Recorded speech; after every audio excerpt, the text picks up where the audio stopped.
बच्चों आज हम करेंगे क्वेश्चन नंबर 2, 3 एंड 4 एक्सरसाइज 5.5। ठीक है, क्वेश्चन नंबर 2 रीड करो। Let P Q be the perpendicular to the line segment X Y. एक पी क्यू लाइन है जो कि एक्स वाई की क्या है, परपेंडिकुलर है, मीन्स ये इस हर जगह से बाइसेक्ट करती होगी। ठीक है, let P Q and X Y PQ and XY intersect in the point, जिस पॉइंट पे ये इंटरसेक्ट कर रहे हैं उसको क्या नाम दे दो, A। What is the measure of angle PAY। हमें पता है कि ये सारे के सारे एंगल कितने डिग्री के होंगे, 90 डिग्री के होंगे। तो ये जो PAY एंगल है, ये वाला जो एंगल है, ये भी कितनी डिग्री का हो जाएगा, 90 डिग्री का हो जाएगा। तो बस इसमें एक ही लाइन लेनी है, 90 डिग्री एंगल। ठीक है, क्वेश्चन नंबर 3 पढ़ो। There are 2 set squares. तुमने बच्चों देखा होगा ज्योमेट्री बुक्स लेके आती है ना, जिसके अंदर कंपास वगैरह होते हैं, तो उसके अंदर एक ट्रायंगल जैसा सा ऐसे ही दो होंगी। ठीक है, उनको क्या कहते हैं, सेट स्क्वेयर कहते हैं। इन यूर बुक्स, तुम्हारे उस बुक्स के अंदर, what are the measure of the angles there are formed at their corners. उनके ये जो कॉर्नर्स में कितनी कितनी डिग्री के एंगल होते हैं, दो निकलते सेट स्क्वेयर्स, उसके अंदर दो ट्रायंगल टाइप की निकलते हैं ना। तो जो दो ट्रायंगल टाइप के निकलते हैं, एक में तो होता है 30, 60 और 90, और एक दूसरे वाले में होता है 45, 45 और 90 डिग्री का। ठीक है, do they have any angle measure that is common. अगर हमने इनको मेज़र करने के बाद इनमें से क्या कोई कॉमन आ रहा है, यस बच्चों, इनमें से क्या कौन सा एंगल कॉमन आ रहा है, 90 डिग्री का एंगल कॉमन आ रहा है। मीन्स हर एक सेट स्क्वेयर्स के अंदर एक 90 डिग्री का एंगल ज़रूरी होता है, एक 90 डिग्री का एंगल होता ही होता है। ठीक है, अब क्वेश्चन नंबर 4 देखो। Study the diagram. इस डायग्राम को अच्छे से रीड मीन्स पढ़ो। द लाइन एल, ये एक मतलब पूरी लाइन को हम एक एल नाम दे देते हैं। ये जो लाइन एल है वो किसके परपेंडिकुलर है, इस लाइन की, इसको क्या बोल रखे हैं इन्होंने नाम, एम। ठीक है, इफ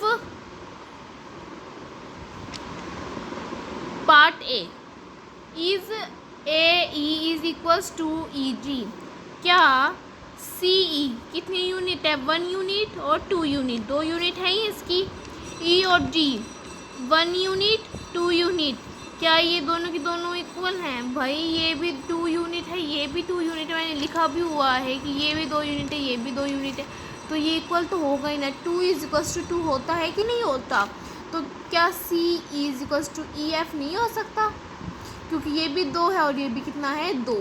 ठीक है, क्वेश्चन नंबर बी देखो। Does PE bisect CE। क्या ये जो PE है, ये जो PE है, क्या वो CG को बाइसेक्ट करता है? अब C और G क्या है, और CG और EG, CE और हमारा EG इक्वल है। कैसे है इक्वल, ये देखो। CE कितनी यूनिट है, 2 यूनिट, EG कितनी 2 यूनिट, हमने फर्स्ट पार्ट में देखा था। अगर ये दोनों की दोनों 2 यूनिट है तो मीन्स ये कितनी हो गई, 4 यूनिट होगी। अगर E अगर इसको क्या कर रहा है, बाइसेक्ट कर रहा है, तो फिर ये इसके क्या होगा, परपेंडिकुलर होगा। ठीक है, तो ये क्या आएगा इसका answer, yes. Identify any 2 line segments. 2 line segments को इनमें से आइडेंटिफाई करो for which P is perpendicular bisector, जिसका जो PE है हमारा, ये क्या हो, उसका परपेंडिकुलर बाइसेक्टर हो। हमारी है एक तो DH और एक DF, सॉरी DF हमने क्यों लिया, ये भी 1 यूनिट है यहाँ पे, और यहाँ पे भी कितने यूनिट है, 1 यूनिट। एक और एक तो ये हो गया, एक हमने CE और EG परपेंडिकुलर लिया था, एक क्या हो जाएगा, CE और EG भी हो जाएगा। एक B, एक इन्होंने बोला BH कैसे ले ये पूरा का पूरा ले लिया ना इन्होंने, तो ये कैसे ले लिया, कितनी यूनिट है यहाँ पे देखो, 1, 2 और एक 3 यूनिट यहाँ पे है, 1, 2 और 3 यूनिट यहाँ पे है। अगर BE is equals to EH है तो ये भी परपेंडिकुलर हो जाएगा हमारा। हमने पहले पार्ट में प्रूफ कर ही लिया है। अगर सी ई जी के ई जी के इक्वल है तो ये भी परपेंडिकुलर है, फिर बाइसेक्टर होगा। ठीक है, ये भी बिल्कुल ठीक है हमारा। और हमने अभी अभी देखा है D F, D E is equals to E F, ये भी दोनों के दोनों 1 यूनिट है, ये भी क्या हो जाएगा परपेंडिकुलर। तो तुम इनमें से इस वाली फिगर में से देखकर दो, इसमें तो ओनली हमसे 2 पूछे हैं, ठीक है, लाइन सेगमेंट्स, बट हम इस फिगर को देखकर बहुत बता सकते हैं। ठीक है, अब डी देखो, आर दिस ट्रू, क्या ये सही है, ये बताना है हमें। तो देखो पहले A C is greater than F G. देखो ए सी कहाँ है, ये रहा ए सी, कितनी यूनिट है, ये 1 और 2 यूनिट। ए सी कितनी यूनिट है, 2 यूनिट। एफ जी देखो कितनी है, 1 यूनिट। तो 2 1 से तो जो 2 होता है,